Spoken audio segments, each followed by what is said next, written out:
Mga bro, quick question, kailan pa naging ganito ka-agresibo ang moves ng Pilipinas pagdating sa maritime at aviation upgrades? Kasi ngayon, ibang level na talaga. If sa tingin nyo tapos na tayo sa mga small acquisitions, wait lang, dahil kung ano ang hinihingi ngayon ng DOTR sa France at Airbus, ibang klaseng power up para sa bansa. So mga bro, huwag kayong aalis. Ito yung balitang pang-stipot sa first 15 seconds pa lang. Acting DOTR Secretary Lopez confirmed na bukod sa 40 units na fast patrol craft na plano ng kunin, humihingi na rin tayo ng tulong, specifically ODA funding, mula sa French government para sa mas malalaking vessels. Oo mga bro, hindi lang basta small patrol boats. We're talking about big vessels na kayang magdala ng mas malaking capability sa maritime security, search and rescue, at disaster response.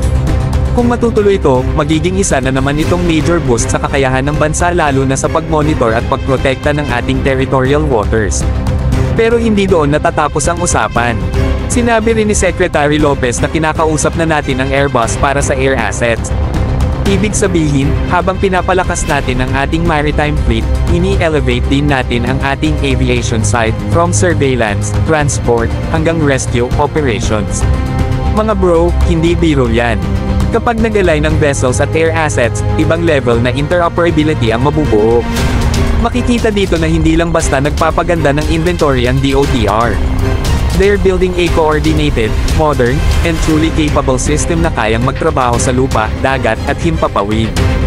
At para sa isang bansa na binubugbog ng maritime challenges at disasters taon-taon, sobrang laki ng impact nito sa safety at response capability natin.